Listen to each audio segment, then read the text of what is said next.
What's going on, people? Welcome to the Hop. Gabe and Steven are here. Hey, how you doing? What's good? How you doing?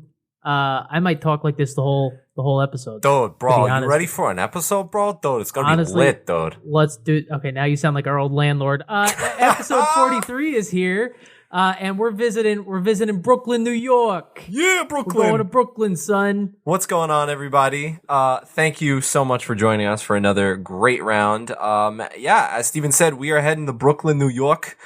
For this episode, got some fun Brooklyn beers. We've got a fun Taproom Special coming up, and we are very excited to get into it. So without further ado, hey, Steven. Yeah. Let's grab a drink. Let's grab a drink, bro.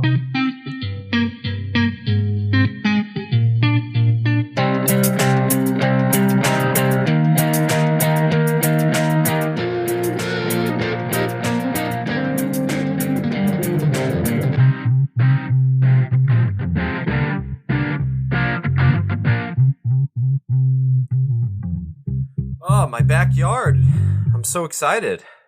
Oh, man. Brooklyn. I feel like this is a reckoning for me because I lived in Brooklyn for a short period of time, as you well know, and I had a lovely apartment with lovely people. This isn't triggering at all, is it? I really hated it there. But I was in a weird part of Brooklyn and off a terrible train, and really that's all it ever came down to. But like once I moved out, seriously, I lived in New York for like another 5 years after that, and I never went back. Yeah, I know what you mean. I've been to Brooklyn many times. Love Brooklyn. It's just at a certain point, like once it hits like 9 o'clock, like going to Brooklyn sounds like just the most work ever. But the thing about New York is wherever you are, that's where you want to be. Like I know people who lived in Astoria when I was there. Loved Astoria. Yeah. Oh my God. Everyone loves Astoria. But if you are not in Astoria, nobody wants to go to Astoria. Unless you plan it in advance and a couple days ahead of time. Like you just have to be ready for it. Yeah. Brooklyn's the same way, but we were on the Upper East Side and that was the exact same thing. Nobody wanted to come visit us. No one understood why we lived there. They were just like, why do you guys live there? And we were like, we needed a place. It was open and we grabbed it. And they were like, everyone's on the West Side. And we were like, well, we're not everyone. So eat it. The East Side is the shit. I would move back there in a heartbeat. But this week, we're hitting some cool sections of Brooklyn. And honestly, to be fair, I have had some good fun and some great drinks in the borough of Brooklyn. They've got some great spots, and I'm really excited for it. We got a lot to do today. Subscribe to the show on YouTube and Apple Podcasts. Click the bell over there on YouTube. And, it's not just our episodes that we drop on there. We drop fun videos every now and then. You want to learn how to properly pour a Guinness? YouTube. You want to shotgun a beer with us? YouTube. And give us a rate and review on Apple Podcasts. That really is the most important thing you can do to help the show, support the show, provide your feedback, all of that good stuff. You can find us on the social media, Instagram, Twitter, at the HO Podcast. You can find us on Facebook. All right. Let's get busy, Gabe. Let's get busy. Let's dive right into what's happening in the beer world. Beer news. We've got a fun one to start off with. The 2020 Great American Beer Festival winners have finally been announced. The Brewers Association announced the winners this past Friday. Overall, they awarded 272 medals to 240 breweries during the 34th edition of the competition. There were a total of 8,806 beers from 1,720 breweries, and they were all judged as part of the competition. The winners list is very long. We're not going to read all of it because, oh my God, this episode would be 3 hours, but it is online. If you just quickly Google, you can head over to see all the winners. You'll see the category, the brewery, the beer that they won for. You'll see a lot of the breweries that won we have featured on this podcast. So I felt very happy to see some of our friends, as I'm going to call them, on the winners list. what's cool is judging took place. Normally it takes over 3 days, but this time it took over 3 weeks, due to social distancing and being careful. You know, all the judges wore gloves, masks, face shields, the whole such. This all took place at the Beer Association warehouse, which was this giant warehouse. They just had all the beer shipped in. They had, you know, like giant tables, and there were like 8 judges at each table judging the beers at once. And they finally got it down to the winners. Each category had a bronze, silver, and gold winner.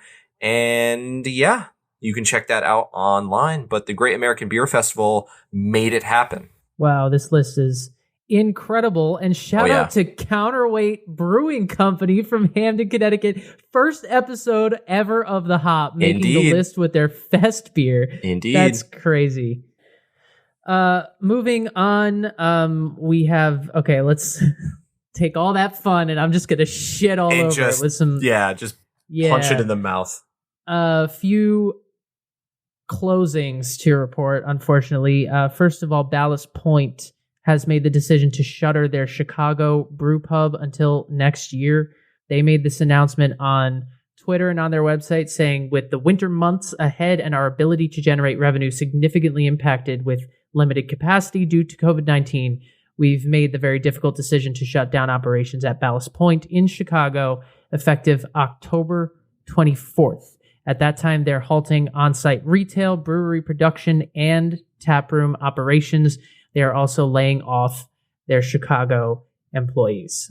So this is devastatingly sad for everybody that worked there and people that loved Ballast Point beer in Chicago. Of course, they are newly owned by Kings and Convicts, the small brewery in Chicago. If you remember that story from earlier in the year. And so this is... they're still, Ballast Point beer is still going to be around. They're still brewing very much in San Diego, which is their main spot, but their Chicago operation is closing down for the time being. They anticipate reopening in the spring when the weather is favorable and when it is safe to dine indoors. So a temporary closing, hopefully just for a few months. And then on the East Coast, McKellar NYC has been on this show. McKellar is closing their New York City brewery effective immediately and permanently. This was announced in a Facebook post. They said, "Dear friends and followers, we've made the difficult decision to permanently close the McKellar Brewing NYC location at Citi Field. With no foreseeable customers at Citi Field, McKellar is consolidating its New York City brewery with its San Diego brewery and closing the operation in New York." They go on to thank fans of McKellar for their support over the past 2.5 years. They have been in that space since 2018. And, they were a brewery, bar, restaurant that had 60 rotating taps and apparently a really popular spot for baseball fans going to the Mets games. But obviously the baseball season just ended. This feels like a weird time to celebrate the fact that the Dodgers are in the World Series, but I'm going to throw that in there. But we're going to do it anyway. The baseball season is ending and there won't be people around Citi Field much. And so this is what McKellar's doing. So sad. Sorry to see them go. Yeah, this was rough, especially because, obviously for both, but for Citi Field, there's nothing better than getting a high quality beer at a ball game. Don't get me wrong. I'll drink the cheap stuff if I have to. You're at a ball game. You're not going to be picky, but when there's craft beer at a ball, And they had 60 rotating taps in there. I would go there and just watch the ball game. I don't need to go to the stadium. Yeah, exactly. Just go there just to go to the bar. Exactly. All right, picking right back up to the positive side of things. Steven, do you like... It's really a ping pong. Yeah, I like it, though. I think it gives... My emotions are all over the place. It keeps listeners engaged. Do you like ice cream? That would be a yes. Well, do you like cider? That would be a maybe, but... Okay, well, maybe... Yes. Maybe a cider ice cream sounds good to you, because... Yay! It's here, and it's happening. Austin East Ciders and Nadamu are now offering a sweet treat with their new limited edition, only cider-infused, hard frozen dessert. Yes, you heard that right. It is ice cream made with cider. And I have to say, as someone who likes cider, it's like, yeah, I'll drink it if, every once in a while, I like ice cream. Yeah, blah, blah, blah. But these sound really cool. And it's because of the collaboration. And it's also because of, the flavors and whatnot. But yeah, it's a dairy-free, gluten-free, and plant-based with real Austin East Cider cider for a boozy bonus of 3% ABV. So if you eat enough ice cream, you'll feel a little loosey-goosey. Dave Rule, who is the vice president of the marketing at Austin East Cider, says, "We have always been focused on commitment to quality ingredients and flavor, so we could not be more excited to partner with a like-minded company in the better-for-you space like Nada Moo." There are 4 different flavors. They have vanilla rosé, blood orange chocolate, pina colada, and apple pie. And like I said, they're made with all different of the Austin East Cider's ciders. Obviously the rosé wine for the vanilla rosé, blood orange, pina colada. For their apple pie, it's their original, just their dry cider. But Austin East Ciders has always been a good cider choice of mine. I've always really liked it, so I feel like this ice cream would be just bomb. Yeah, it sounds delicious. And, Austin East Ciders, they were not a part of our cider episode when we did one, maybe one in the future, but they are a really popular cider brand. Oh, yeah. I would eat all of these happily. So there's something about the blood orange chocolate that's calling my name. I don't know, maybe just because of those flavors, but yeah, they're called hard frozen dessert, which I thought was interesting. But so check those out. It is limited time offer, so they're probably going to sell out quick. And each frozen treat will be sold at $8.99 a pint. Moving on, our friends at White Lion Brewing Company in Springfield, Massachusetts are in the news this week because they are close to opening their own production facility in downtown Springfield. We mentioned on the show, I believe, that since 2014, the company has been contract brewing for their retail production. They do not have a physical space. When we went to Springfield to get their beers, we could not go to a brewery, but they are going to become the first brewery to operate in downtown Springfield in 70 years. Speaking with Brewbound, managing partner and head brewer Mike Yates said that the company is incredibly excited to begin brewing in their own space. It will not only allow the company to increase production, but also positions them to get very creative. They have a number of new releases scheduled, including an incredible collaboration with Eastern Massachusetts powerhouse Vitamin C Brewing. So they're still waiting on several finishing pieces to come in, several orders to come in, and probably some final permits and this and that and that and this. But you can expect to see a White Lion Brewing Company physical space opening in Springfield very soon, which is exciting. Yeah, man, their beer was really, really good. That Galaxy hopped IPA was pretty dope. It was so good. And finally, another edition of This Week in Gross. Oh boy. Dos Equis. Stay thirsty, my friend. Lime and salt. Yeah, get ready to hear that drop a few more times in the next 2 minutes. But yeah, this, come on, guys. This is a Dos Equis lager with a refreshing hint of natural fruit flavors and a touch of lime and salt. Senior brand director for the company, Ligia Potricino, said, with a perfect match of aroma and flavor, that the lime comes across without a lingering aftertaste, and with just a touch of salt, we have a winner. Do we? Do we have a winner? Dos Equis. Do we, Dos Equis? You know what my question is, right? Is there syrup in it? Stay thirsty, my friend. Damn straight. And not maple syrup, corn syrup. Corn syrup. If there's lime and salt, are you going to take the corn syrup out? Because that sounds really fucking gross. If there's lime and salt and corn syrup, it sounds nasty. I'm also just throwing it out there. Yeah, I'm also a little worried about the salt part of this equation, just because, like, I've had those beers where I'm like, whoa, way too much salt. No. And I just feel like and I don't want to throw too much shade, but I just feel like this is one of those, like, yeah, you guys are going to put too much salt in. Like, you know what I mean? It's just, look, what they're going for is the whole Corona and lime thing, and I get it, but also I don't see a need for it.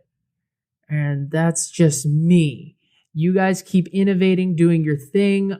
For now, it's going in This Week in Gross. Listen, I'll drink anything once, okay? If I try it and it's good, I will give it its due. I was just going to say, send us the beer. We will happily give our legitimate thoughts, because I promise you, if we drink it and we like it, we'll get on the mics and we'll be like, all right, listen, we were wrong. We will listen, I have no problem doing that. I'm just reading off a press release. This could be delicious. But I read it and my head said, oh my God. Ew. At which point I said, welcome to This Week in Gross, my friends at Dos Equis. Stay thirsty, my friends. Yeah, I agree. We'll see. I mean, maybe sales will go through the roof like some of the other ones that I've been like, that sounds disgusting. And it's like, well, it's selling off the shelf. So I don't know.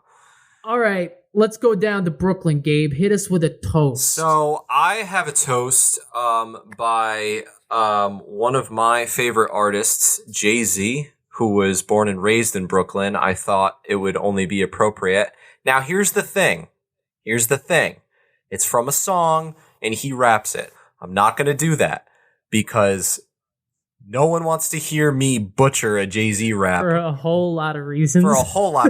But I will, just kind of say it. But, this song is, called Hello Brooklyn. It features Lil Wayne, and they made a remix to it. And here we go. Like a mama, you birthed me. Brooklyn, you nursed me. Schooled me with hard knocks, better than Berkeley. They said you would murk me by the time I was 21. That shit disturbed me, but you never hurt me. Hello, Brooklyn. If we had a daughter, guess what I'm gonna call her? Brooklyn Carter. When I left you for Virginia, I didn't offend you, 'cause you know I only stepped out to get dinner. And I'm eating so much I bought extra, so much so that dinner's now turned into breakfast. I only roll Lexus to hug your road. I love your corners, I'm half your soul.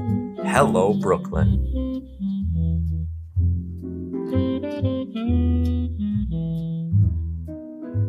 I will admit, it sounds a little bit better when he does it. Yeah, it's just thinking But there we go. I liked it, and yet I wonder what Jay-Z would have to say. Yeah, maybe let's not tell him this.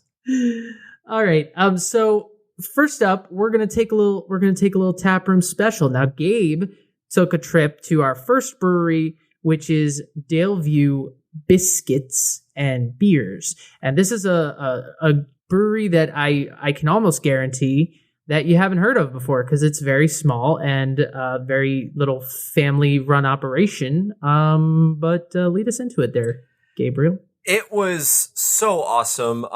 As you'll hear in the Taproom Special, I went with Scott, who's been on the show before, and Chester, who has not been on the show before, but he is in the Taproom Special. He gave his thoughts.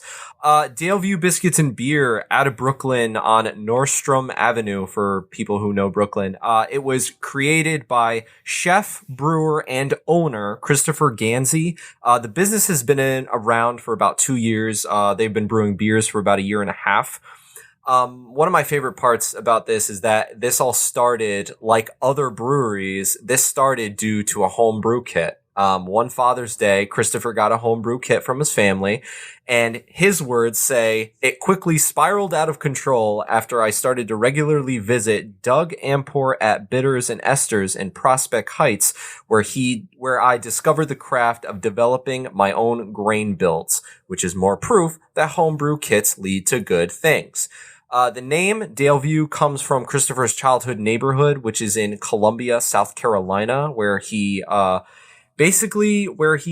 learned not only how to cook, but how to brew, and he brought that with him. So it's all home base. They are known famously, more or less, for their biscuit recipe, which comes from his grandmother. The beer and the cocktail side of the menu comes from his uncle, James Earl. They've got biscuits for days. They've got sandwiches for days. Great atmosphere. Small little place. You can sit outside, due to social distancing. They've got coffee. They've got brews. It's a family vibe with family traditions. It's really, really cool. And before we get into the Taproom Special, I just wanted to, hit you guys with a great quote from Christopher. I never left the South. I brought it with me. Now I'm sharing my little piece of Daleview with you. One hot biscuit with something to drink at the same time. So, without further ado, here is the Taproom Special of Daleview Biscuits and Beer.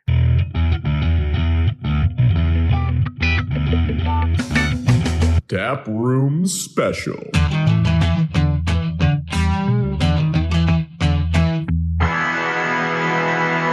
All right, everybody, what's going on? Gabe here from The Hop. We got a fun, different Taproom Special today. We are drinking Daleview Biscuits and Beer. Awesome restaurant / craft brewery in Brooklyn. You guys know Scott when he was a guest on the Leprechaun episode. The Leprechaun episode, that's right. What was that? That was for your birthday. My 14th birthday. That's right. What a time. And new to the podcast today, we have our other friend Chester checking in. How you doing, friend? Winking? They can't see you winking, but he is winking. I think they can hear you winking. Left eye, okay. There you go. They could definitely hear you winking. That's a strong wink. So Chester, you have admitted to me many times that you don't know much about beer. Hey man, my strategy for picking a beer like at a bar is just to go with whatever mascot or what's it called, logo, whatever logo, whatever like whatever logo is like the funniest looking one. Yeah, and it's good at criteria as any for me to select my beverage. Right. Usually it's something animal related.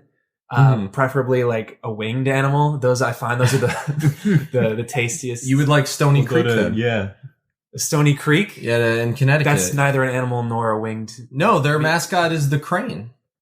It's on their mascot isn't just water. No. It's just a creek. It's not a stone, actually. Well, we're excited to expand your beer palette today.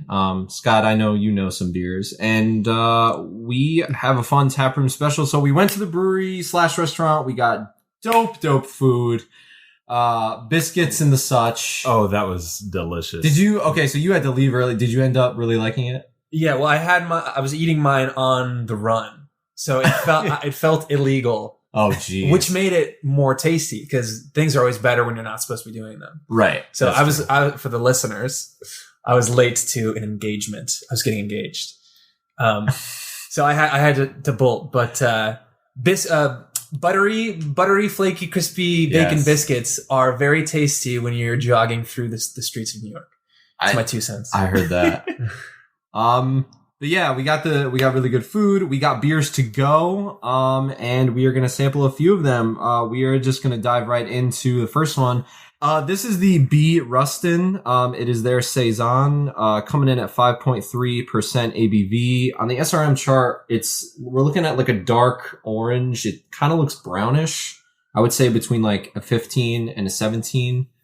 They currently have this beer in whiskey barrels that they've had in for about a month now. And I was able to speak with Christopher Ganzi, the owner, operator, chef, and brewer of this establishment. And he let me know they hope to have the whiskey version out soon. But yeah, I'm very excited for it. I've never felt more like a 4-year-old like copying his big brother. Because I'm like stirring it a little bit. This connoisseur, like, oh, thank you. Yeah, like rotating. What do you call it? Just like sifting it around, getting it moving. Just like, I want to be like that. First impressions. Cool. What do you see? What do you smell? I smell a nice like citrusy. Yeah. Yeah, I'm definitely getting a lot of citrus. I feel like there are probably citrus hops in this. We weren't able to find too much information online. Beer Advocate and Untapped did not give it a review yet, but that's what we're here for. I'm just happy to have a beer named after Bayard Rustin. I was just about to bring that up. So yeah, B. Rustin, we don't have clarification on this, but we can only assume it was named after Bayard Rustin, civil rights leader. So Scott, you did a show about Bayard, correct? Yeah, it's dope. I mean, I think Bayard Rustin hasn't gotten his full due yet. I mean, he's starting to, but I mean, even within the civil rights community, he like organized the whole March on Washington, and yet was like kind of hidden under the covers because he was gay, and people thought that would be bad for the movement, and people within the movement didn't respect him for that. Right. Yeah. Well, so I mean, beer named after exactly, and we can even raise this up to him. So I'm glad you explained all that before I made the joke that B. Rustin sounds like a name that Bart would have given Mo to shout out in his bar, or like one of those names you'd see on a like the gravestone from the Treehouse of Horror episode. This episode is clearly meant for the Simpsons beer fans, obviously. Oh, speaking of which, I used to have a Duff koozie. Yeah, the things you put. But the I bottle lost in the divorce. So cheers, boys. What do you taste? It's all right. Is this one I had at lunch? Yes. Right. Yeah, it's a little Does it bring up, so for you, for somebody who's not like a big beer guy, does it bring up like, you're into music and you're into like singing, so what kind of music would you want to listen to while drinking this? I'm thinking like folk. Okay. Like, I don't know, I mean, this is just like all beers, but like I'm feeling like a sort of like, I'm envisioning myself in like a wood paneled like cottage in an armchair. That sounds about right. Yeah, it's like a folk record. Scott, what I like about this one is it's very refreshing, and I feel like it could go with a wide variety of foods. Like I could drink this with like a light salad, or I could drink this with some like heavy ass barbecue, and I feel like it would complement both. Yeah, I would agree with that. I mean, I feel like it's got that citrusy flavor, but I feel like the citrus is more in the back end as it goes down. It's pretty easygoing in the mouth and as it goes down. But yeah, it's got those, as you said, like it's got that woody characteristic. But you know what this feels like to me? This is a better description. It feels like Twilight in mid-August. Okay. You're 11 or 12. You were just playing with your brothers and sisters out in the yard, rolling around in the grass. Your skin's all itchy from the grass. Yeah. And you come onto the deck. There's like there's like fruit platters, like watermelons, and the sun's setting, and your parents are saying, "Come on inside. We're gonna start a movie." That's what it tastes like. Wow. No, I love really that. accurate. I was wow. Interesting.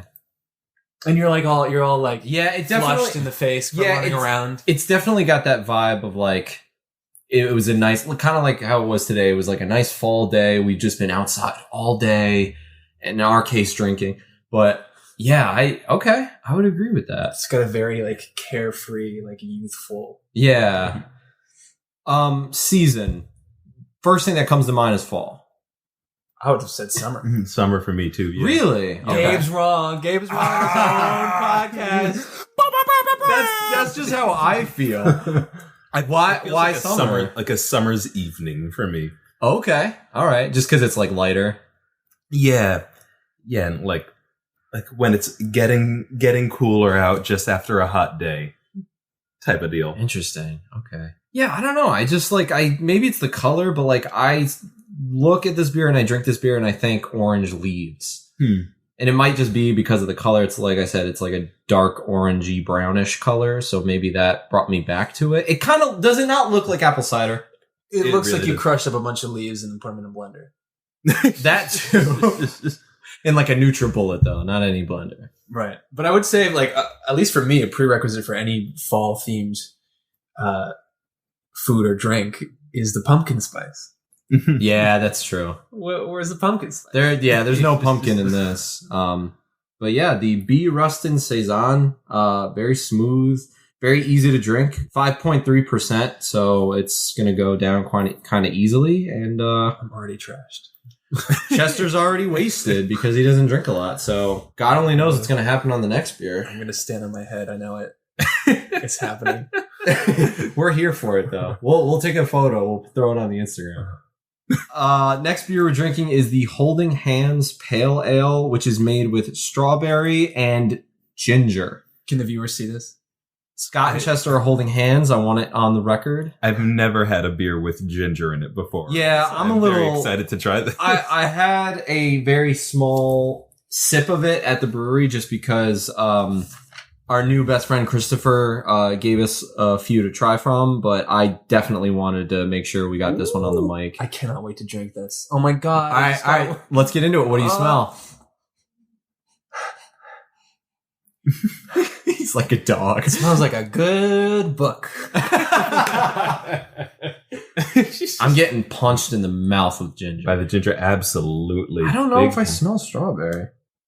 I smell schnozberry. I smell fruit. I don't know if I smell strawberry specifically, but I smell like generic it's like berry. I smell like if you took ginger and tropical something and like mashed them together. Yeah, absolutely. And like a little bit of like a floralness added to it. It's like Yeah, and there's some like fauna in there too. Just kidding.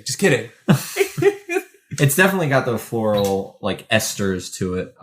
This beer is relatively the same, 5.2% on the SRM chart. We're looking at like a 20 to 22. It's a little bit darker than the last one. A little bit more on the orange brown leaf fall kind of deal. But yeah, it's made with ginger. You know what it reminds me of? It's earthy too. Those little like the things that like the like helicopter leaves that like tore like the little nuts with the little yep. twirl to the ground. Oh can, wait. like, open them to the bunny nose. Yes, they're like very small and they have like fans. Yeah, Yeah. that's what that reminds me. Do those have a smell? Those things taste great. Actually, I ate an acorn the other day. The other day? Not years ago? This happened in your adult life? Leo and I were walking home from school and he was like, "Why do squirrels like acorns so much?" And I was like, "I don't know, huh?" Oh jeez. That's a good question, Leo. So we found out together that acorns are not That good? great. So question still remains. So if this child has died by the time this podcast comes out, From you know where to overdosing find acorns. All right. Down the hatch, Sláinte. through the lips, over the gums, down to the stomach. Here we go. Whoa! I can't wait to keep drinking this. Ooh. I'm so excited Ooh. for when I get to drink this again in a few seconds. Oh, I can't wait. Chester's pumped. Chester likes it. I mean, other than ginger, are you tasting anything else? Lemon. Lemon? Okay. I'm like even more so than the smell. I'm really getting like a florally taste. Yeah. I would agree with that 100%. Like, This is unlike any beer I've ever tried in my life. what is the taste equivalent of like lavender?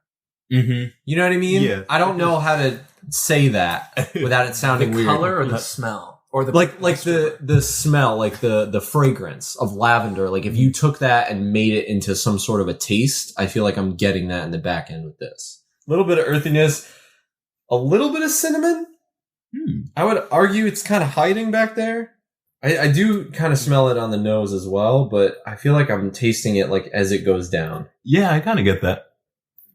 I get like a little like cinnamony spice And everything nice. This is I feel like I'm on the open ocean. Is that weird?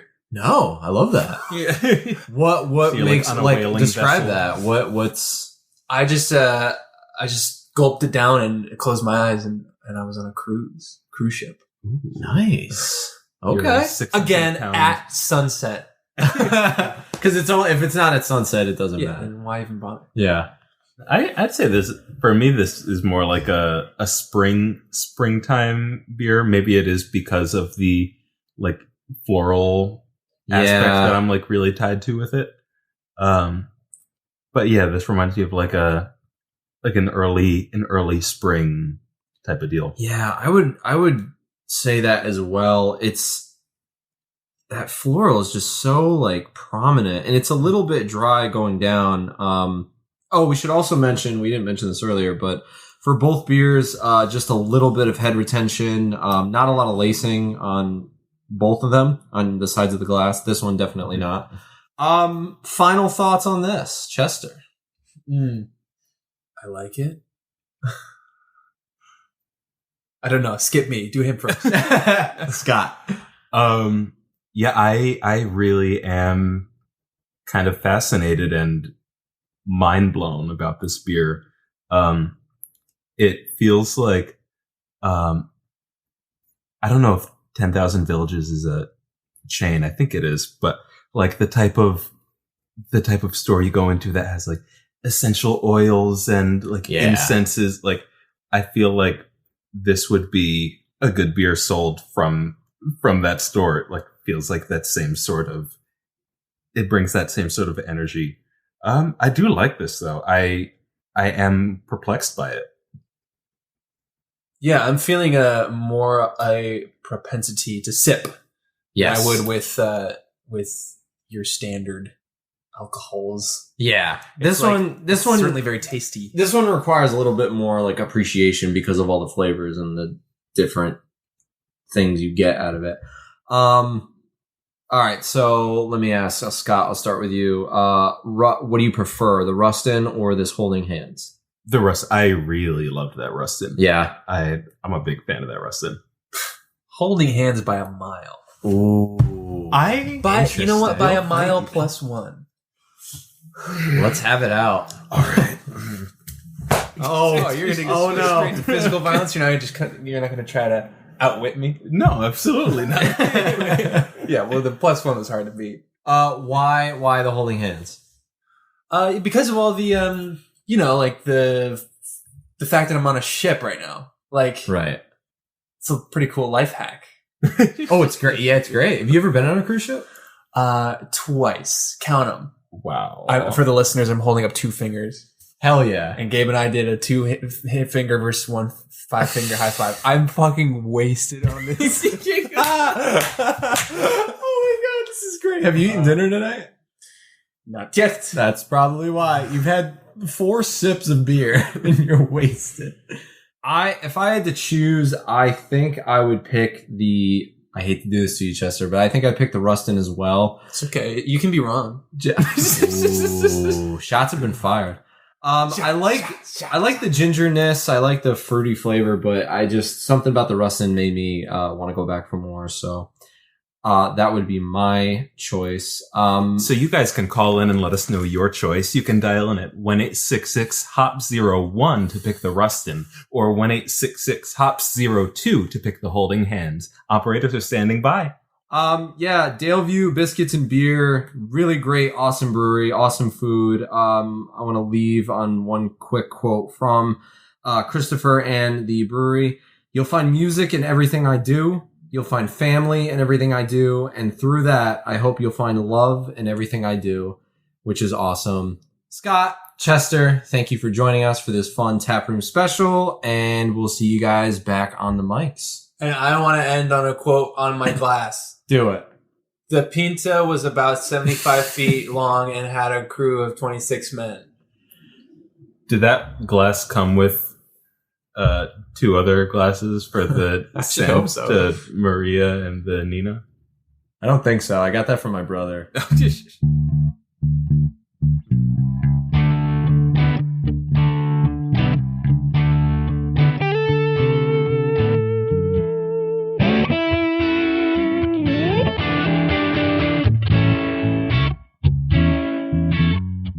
Can I just say that, first of all, I'm very jealous I wasn't at this brewery. And second of all, I think our friend Chester may get the award for most colorful beer description I've ever heard before. Yeah.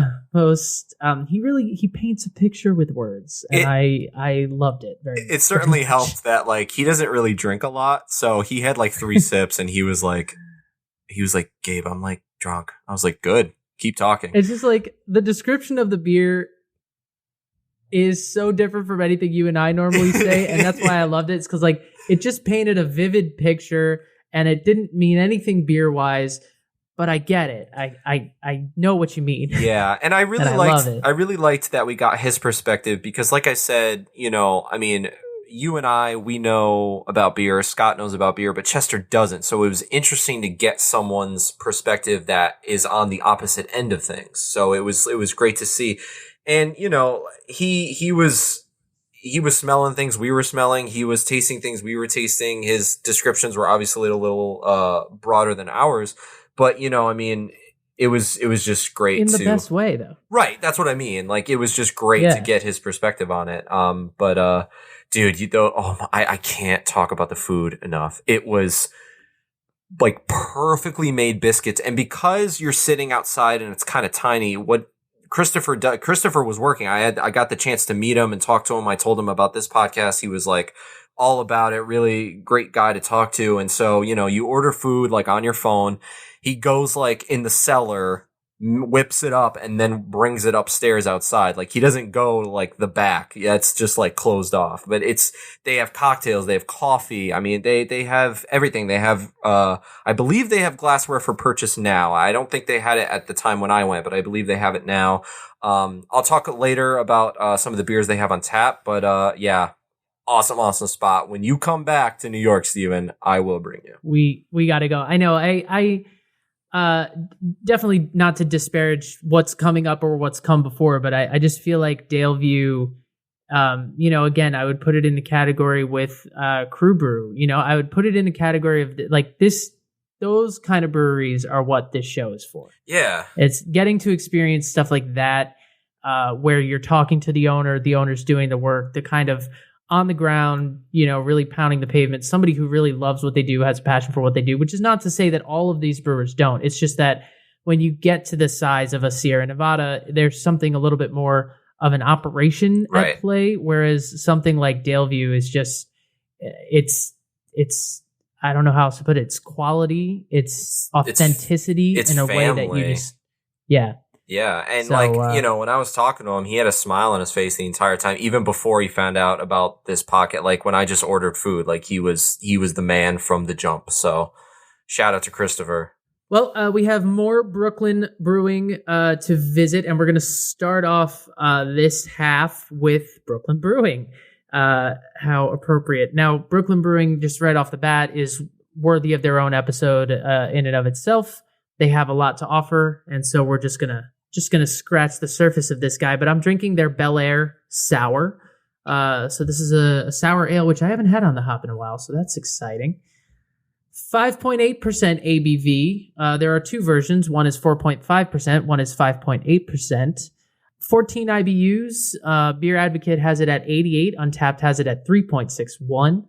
On the SRM chart, we are looking at what I would call maybe a 5 or a 6. It's actually pretty amber, sort of orange color. I was expecting more light yellow, but bright orange. Very slight haze, not much. And the head was a pretty dense white foam, but it did not have much retention at all. It dissipated quickly.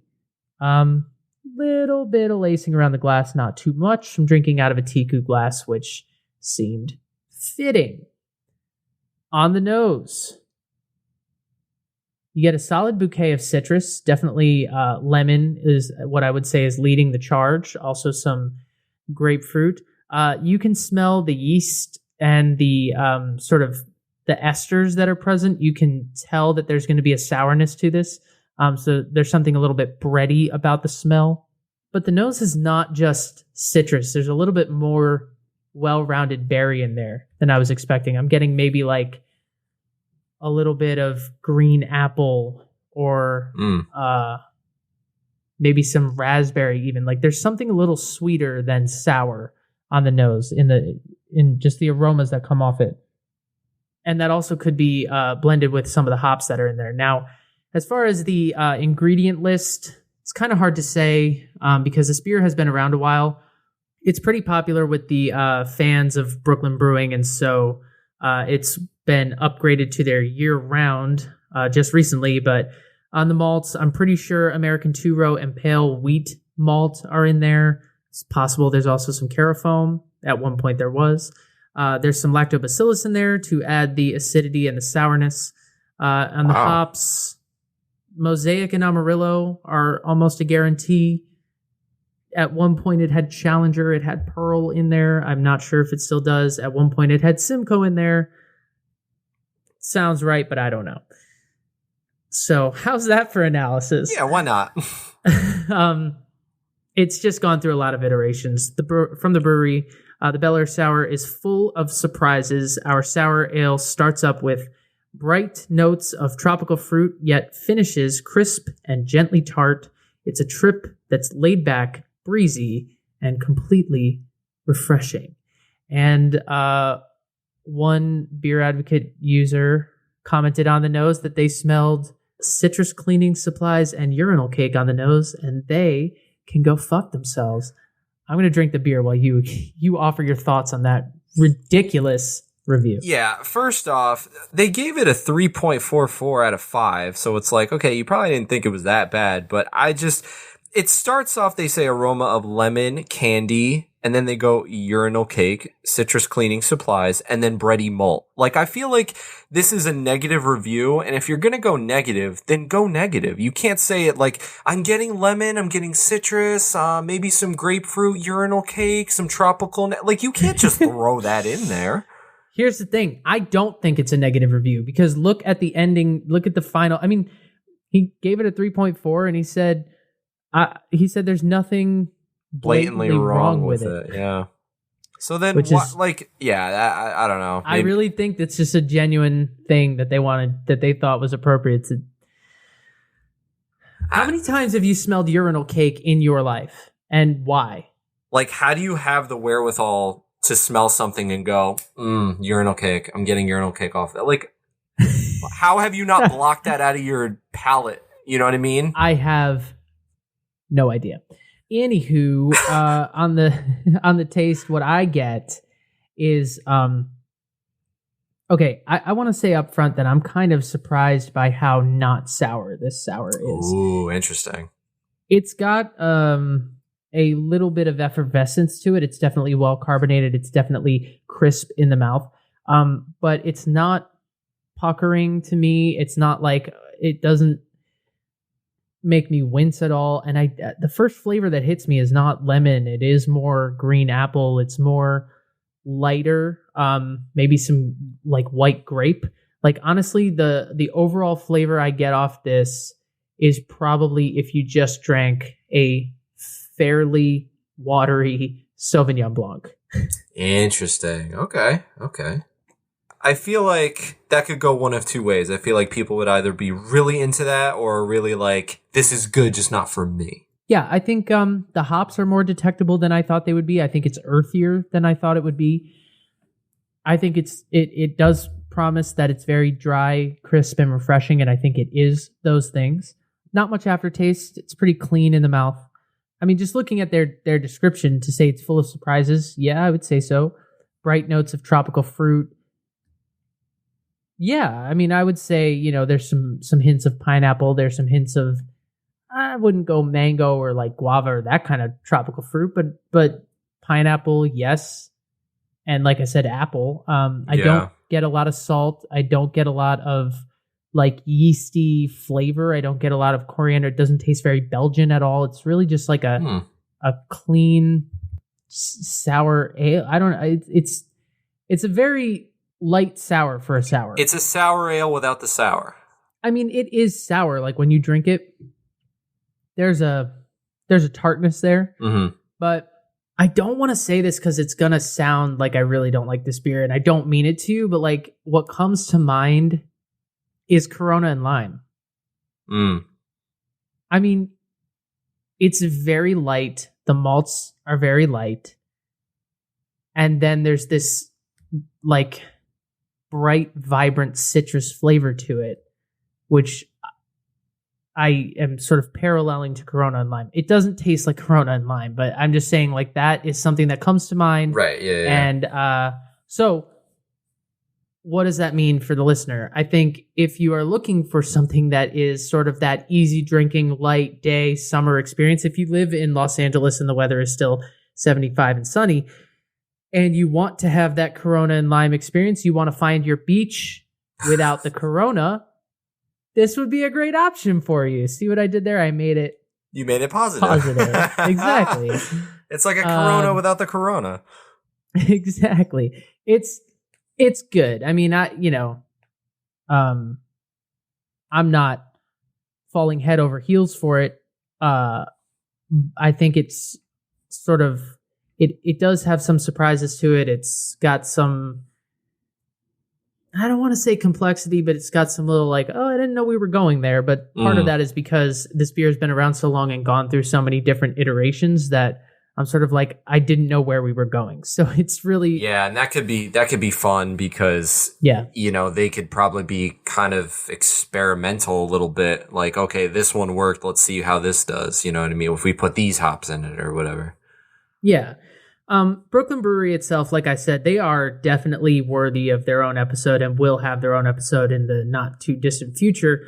But the brief overview is that they were founded in 1988 by Steve Hindy and Tom Potter. So this guy Hindy had been living abroad for 6 years in countries like in the Middle East, I guess, like Saudi Arabia and places like that.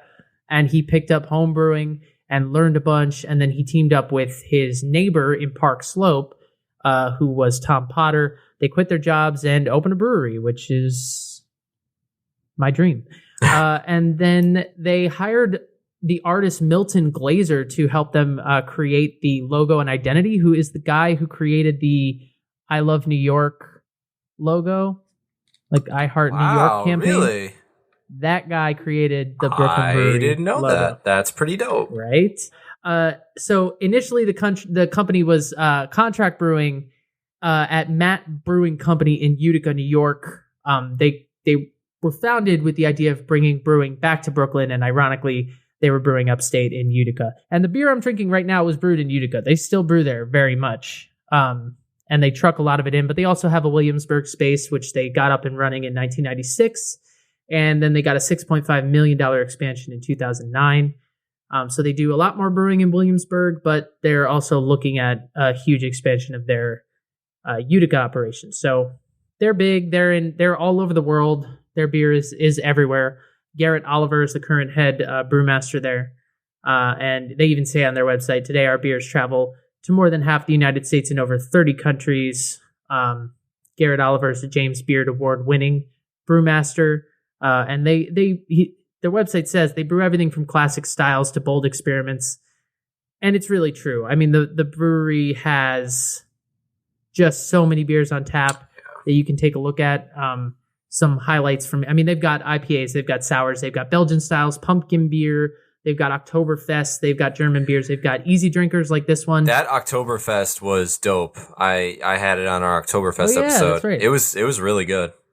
So, but a few of my favorites from their website. First of all, their Black Ops is an imperial stout aged in bourbon barrels. This was first brewed in 2007, and it was brewed in secrecy and given to staff as a holiday surprise. Wow. Big ups. Every bit of applause. I want every employer I ever have to take note. Don't give me a raise or a Christmas bonus. Give me a bourbon barrel aged imperial stout. Their Naranjito is brewed with orange peel and looks very interesting. They have a barley wine aged in sherry barrels called their Capataz. And then my personal favorite, I'm giving away my bias here, but everyone knows me by now. They have a barley wine aged in bourbon barrels called their Hand and Seal, and I have a few deep loves of my heart. One of them is a barley wine, and another one is any beer put in a bourbon barrel. And if you put a barley wine in a bourbon barrel, it makes me want to cry. Did your knees buckle when you read that for the first time? Did you have to take a seat? I am feeling emotion in my knees and somewhere in the middle of my chest and a slight watering behind my eyes. I am deeply moved. I makes sense. Makes sense. So they have plenty to check out, and stay tuned to a future episode of The Hop. Tweet us if you're interested. I have gotten the Other Half Brewing Superfun Pale Ale. It is a session pale ale with El Dorado, Galaxy, and Simcoe hops. This puppy is coming in at 4.2%. On the SRM chart, we're looking at between like a 6 and an 8-ish. It's got the like deep yellow, almost orange color to it. If you hold it up in the light, it looks more cloudy than hazy now that I see it. Untapped gave it a 3.85. Beer Advocate gave it a 90, which I was a little surprised about because I feel like Beer Advocate doesn't always give higher scores to pale ales. That's true. So I poured this a while ago, definitely before Steven started drinking his beer. Great head retention. It's about a centimeter thick. Looks like white pillowy head. On the nose, let's get into it. Immediately citrus. It's juicy.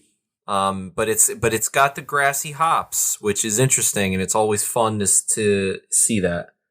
What hops do we know what hops are in there? Yeah, it's El Dorado, Galaxy, and Simcoe. Interesting. Okay. Yeah, passion fruit, maybe a little pineapple. It's sweet smelling. It's not necessarily tropical, so maybe not pineapple, but definitely like on the melon side, orange. You know, like I said, but you can smell the hops, which is really great, which is really interesting. Listeners will remember, you may remember Other Half Brewing from the news and notes a few weeks ago. They announced their big expansion to that dope spot by the seaside. Domino Park, baby. Yeah. It's all on their site. They've got where the sugar was. They've got locations in, obviously, Brooklyn, the Finger Lakes. They're in Washington, D.C., and now almost done is Domino Park. Okay, so now that I've taken a couple sips, lots of lacing, lots of sticky lacings along the side of the glass, so I can happily report that. The taste. It's got a creaminess to it. Wasn't expecting that at all. Gotta be honest. It's refreshing, it's different, and I like it. The taste, I'm only getting citrus. I'm not getting any bitterness like at all in the back end, but it's got that classic, like that citrusness, a little bit of fruitiness with like a pinch of hop to kind of like roll it all together. Some things I've read I'll agree with, some I'll disagree with. Let's start with disagree. Lemon lime zest, not really getting that. Not really getting a lot of yeast. Floral, okay, I guess. It is a little bit grassy, but I wouldn't immediately say that. The things I do agree with, juicy, fruity, hints of like melon. I think I get like a little bit of like even like papaya, something like that. It's got some crackerness to it, like crackery malts, and it's present. It's there, but it's hidden. It's like the last thing you grab as it goes down. But again, not really any bitterness on the back end, which I was a little bit surprised with. Yeah, that's surprising to me too. I mean, it is a pale ale, not an IPA, so I guess that makes sense. But I was kind of thinking those Galaxy hops might bring a little bit more pininess or bite or earthiness, I guess, to the party. And like I said, it's there. It's just, I feel like it's definitely not the star of the show. Like the star of the show is the citrus and the flavorness. But it's soft. It's got a little bit of dryness as it goes down. Pretty moderate carbonation, very crushable, as you would see in a pale ale. It's only 4.2, so I would hope so. But yeah, overall, I like it, and I think after 2 or 3 of these, I would be having a lot of super fun. I'm having fun right now, and haven't even finished one. To talk a little bit about Other Half, they were established in 2014. 3 friends, Sam Richardson, Matt Monahan, and Andrew Berman, founded Other Half, a local brewery in near New York City with a simple mission. They wanted to create beers that they wanted to drink from a company they wanted to be a part of. They really loved beer all their lives. They decided to roll their sleeves up and get to work. Their vision was to build a passionate team that brewed awesome beers in the state of New York and outside of it, done so with effort and thoughtfulness to represent the quote-unquote other half of the industry. And today, all of the beers are created in the Brooklyn location. They've got a lot of beers to choose from. They've got a lot on tap. If you go to their site, I just clicked this open. There's 72 pages of beer. Yeah, if you go to the beer page, there's 72 pages, and they're all different. Most of them in cans, but some of them are in the big, bottles. BA, I like my sugar with coffee and cream Imperial Stout, and it's in a giant bottle. I mean, you pick from any page, and you'll get something that looks incredible and sounds incredible. And yeah, that is a crazy beer list. That's insane. I mean, they're probably not, all current. This is probably like a comprehensive list, but nonetheless, it's still. So, I mean, yeah, so that's Other Half. They have just 8,000 things. And I didn't mention it earlier, but Daleview has, they have an entire cocktail list coming from Christopher himself. But they also have a beer list. They have a Saison, the Saison we drank on the special, the Holding Hands Pale Ale that we also drank, but they've got they've got a Dat Porter, they've got a Black Shamrock Stout, they've got a Brown Ale coming soon, they have a lager called Mr. Sean Lou, and going back to the Saison quick, as we mentioned, they've got it in whiskey barrels, and they hope to have those soon. Because what's better than a whiskey barrel, Steven? A barley wine put in a whiskey barrel? That as well. But yeah, they've Other Half and Daleview and Brooklyn all have really great options to choose from. So either of these breweries, you will not be disappointed. So I would say the overarching message is, if you live in New York and you like beer, get over yourself. Get on the J train, or the Z train, or the A train, or the C train, or the NQR, and head down to Brooklyn and grab a beer, because definitely go check these places out, especially if you want good food. Daleview will hook you up with those biscuits. Yeah, Brooklyn, they've got some good choices, guys. No fun topic this week because we don't have time, but we gave you so much. What more do you want? We did a full tour of Brooklyn. Yeah, we really did. And your time is valuable. Our time is valuable. You've got to get back on the treadmill or whatever you're doing. I don't know. We'll get at it next week. And next week, we're doing a Halloween episode. We got pumpkin beers coming your way. It's going to be really scary. I'm nervous. A big thank you to Chester and Scott for coming on the show. Scott for the second time. Thank you to all of the breweries in Brooklyn. Thank you to everybody who has reviewed the show. Thank you to everybody. And you know what? Thank you to you, Gabe. Thank you to you, Steven. For coming back. Hey, man. For another round. I do what I can. And we will see you guys next week for the final episode of October. Peace out, guys. The year's almost over.